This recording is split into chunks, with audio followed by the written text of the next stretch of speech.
Hi everybody, this is Carolyn at Prep U 101, and I'm here today to help you fill out the Common Application as a freshman applicant. So when you're filling out the Common App, you first want to go to commonapp.org. And how do you know if this is the application for you?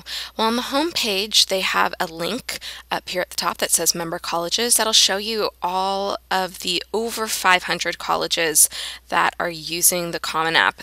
This application just continues to be more and more popular every year. More schools adding to it. So you're going to want to make sure that you check back in future years to see if your college has been added. But once you've done that and you know that your school is one that needs to be added, you're going to go ahead and create an account here. It's going to ask you for some basic information: username, password, address, birth date, and once you've created an account, you can log in and log out as many times as you need, and it will go ahead and save your information. I'm just going to log back into my account. And the first thing you're going to see up at the top is the dashboard letting you know colleges that you've added to your list of colleges you're applying to. In the My Colleges tab, you'll find additional information for each of the colleges you've said you are applying to. The Common App is the main body of the application. This information will go to every school that you send an application to via the Common App, whereas the information in this section is specific to each school. So these questions I answer for Stanford will only get sent to Stanford, and likewise with the University of Chicago, the questions and information I answer here will only go to the University of Chicago. But this information here in the main body of the Common App will get sent to everyone. College Search tab is really where this begins. You want to find the schools that you're applying to. So I'm going to apply to University of San Diego. So I just type in San Diego. Sometimes less is more on these things. And I just check next to the school and I say add. And now if I go to my dashboard, I'm going to see that it's been added here.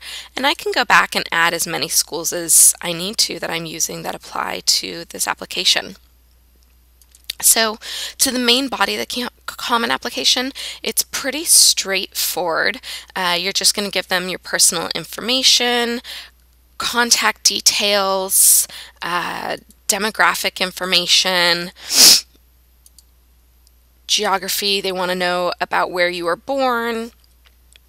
And again, like many other applications, the Common App has this very helpful set of questions off to the side. So many times you'll find your answer right here. If you don't, you can go on to the Help Center, which will go ahead and allow you to get additional information you might need. It's going to ask about language you first spoke, citizenship, and then finally the Common App fee waiver if that's something that you think you might qualify for. A good indication is if you have qualified for a free SAT or ACT test. Oftentimes you'll qualify for a free application, or if you're on free and reduced lunch at your high school, that's another good indicator that you will probably qualify. But if you think you may still qualify either way, you can go ahead and say yes, and you can find out more information about it over here. You're going to move on to the family section, and it's going to ask about your parents' marital status, parent 1 and parent 2 information, each parent being what's their information, what's their education level, occupation. They're just collecting this for data purposes and also for financial aid purposes. What's nice about the Common App is they have these little red asterisks next to any item that must be filled in, whereas questions that are optional are not going to have that asterisk. Siblings, you can go ahead and include siblings, half-siblings, step-siblings, any of that information. Again, this might help you out with financial aid if you have other siblings that are in undergraduate college while you are as well, or are dependents. It's going to ask about your most recent school, so you're going to start by finding your school. Oops, typo. And once you find it, you just say continue. And then it's going to ask about when did you start at this school. It's going to ask about your counselor's name, their job title. If your counselors don't have specific job titles, you can just say counselor, their email address. This is all for the letter of recommendation, the mid-year transcript, the school reports. Usually it's your counselor that handles that at your individual high schools. So they just want contact information for them. As well, it's going to ask about any other schools you attended, if you had any educational interruptions, colleges or universities that you have taken classes at. It's going to ask about your rank. So, is it an exact class rank? So number 10 out of 200, or is it a decile, quantile, all of those sort of things, quintile. If your school does not rank, you can go ahead and put not applicable, and that's okay. You just say that there's no class ranking. You still would need to include your graduating class size, though. As well, it's going to ask about your GPA. So what is your GPA scale? Is it out of 4 points, 5 points, etc.? And then is it weighted or unweighted? And that's up to you which you choose to include. It's going to ask about your senior year courses. So what are you taking this year? Well, I'm taking 6 classes. I'm on a semester schedule, meaning I get 2 grades per class I take. And my first class is AP Government. It's an AP class. And I'm going to be taking it actually just for 1 semester. Versus I'm also going to take English 12, and that is not an AP or honors or any of those courses. I'm going to be taking that course for a full year, and I'm just going to go in and continue to add all of those in. It's going to ask me to tell them about any academic achievements I've had between 9th and the current year, so 9th and 12th grade, and I can put up to 5. And it's going to also ask about future plans. What's your career interest? So you can pick from this nice long list. You can also say that you're undecided. And the highest degree you intend to earn. That might be a bachelor's. That might mean you know that you're going to go on to be a doctor, and so you want to say eventually I'm going to get an MD. It's not about what degree you're earning next. It's about where do you eventually want to be. And it's okay to just say bachelor's at this point if that's all you're certain of. It's going to ask about SAT, ACT. Have you taken these tests? And this continues to drop down information as you fill it in. So yes, I've taken the ACT. Yes, I've taken the SAT. And if I've taken any of these others, I've also taken an AP subject test. I'm not an international student. And as I was adding this information, these additional windows were coming up. It's going to ask me about the number of scores I wish to report. I can report up to 5. Let's say I have 2 though. So have I taken it with writing? Yes. Number of future settings, I'm not going to take the ACT again. And what's nice is the Common App allows you to super score, meaning they want to know what's your highest overall composite score, and when did you get that? I got that in June. Oh, I don't know what the day of the test was. Let's say the 6th, June 6th of 2014. I would need to look this up to make sure it was accurate. But then for each of the subsections, I can put my highest score on different test dates. So maybe I actually got my highest English score, which was a 33, but I didn't get it on the June test date. I got it in October of this year. Again, I'm not totally certain what that day was, but I would look it up if this was my actual application. So these are different dates, and that's okay. These can come from different dates. So I would continue once I filled all that in, and I want to report 2 SAT scores, and I'm going to report 1 SAT score and 1 future test date. So I'm going to take a test in November of this year. And then I'm also going to say that I got scores from a June test that I took. So I took that oh, let's say it was the 13th of 2014, so forth and so on. And I would do the same thing with my AP subject test. I can include both tests I've already taken as well as ones that I plan to take this year. When it comes to the activity section, this is where a lot of students make some mistakes. You can include up to 10 activities, but over here they're going to tell you a few key pieces of information. They're going to let you know that they want you to list these 10 activities in order of preference. In order, sorry, not preference, but order of importance to you. So how do you decide what's most important to you? Probably the stuff where you spend your most time is probably very important to you. You can delete a section if you need to. You can add more information, but basically you'll just go in for each activity and you'll say what it was. It was athletics, and it was field hockey, and I was captain, team captain, and any additional honors, MVP, Eastern League MVP. I also was a Union Tribune all academic team. Okay, so I can go in and let them know.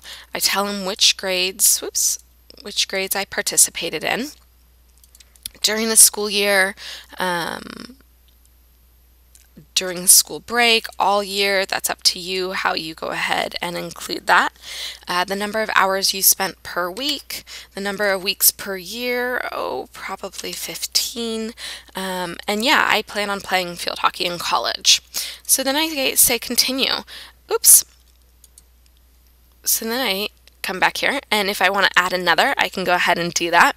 And then I can also move the orders around. Maybe this activity I actually want to be the first one, because again, they want it in order of preference. So I'll just go ahead and add as many activities as I want.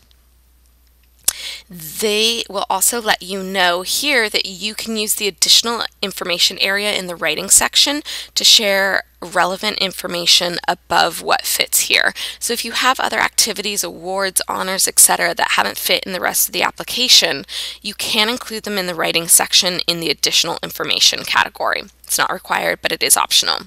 For the Common App, there is a personal essay. You have 250 to 650 words to answer one of these 5 prompts. Many students initially gravitate towards this background story because it's so flexible and open. There's nothing wrong with that. You just want to make sure you have something specific you want to say. I would really encourage you to go to my website, prepu101.com, and check out the resources page. On there, I have my top 10 essay tips guide, which can really give you some good feedback as to how to approach some essay topics. You'll copy and paste that into this box. It's going to ask you some basic disciplinary questions, and then the additional information section where you can tell them about anything else that you couldn't previously fit. As well, for each of your colleges, you'll need to fill in the My Colleges tab. The questions section is different for each school.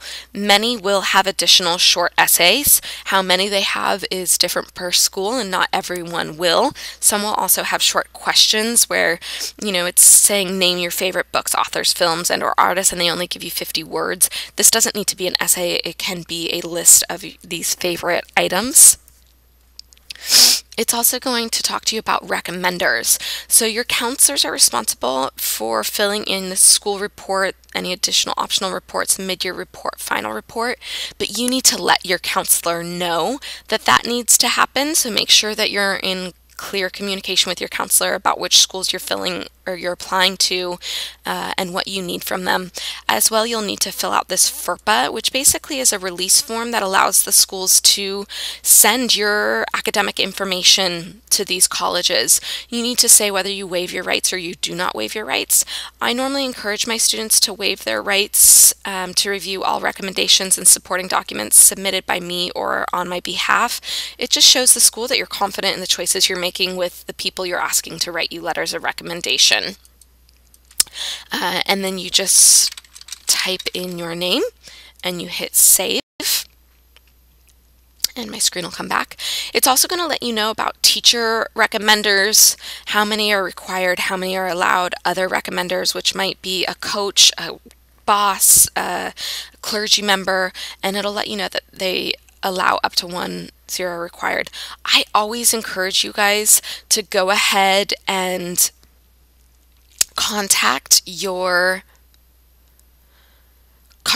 individual college's websites directly to verify this number of recommenders or who they want a recommendation from.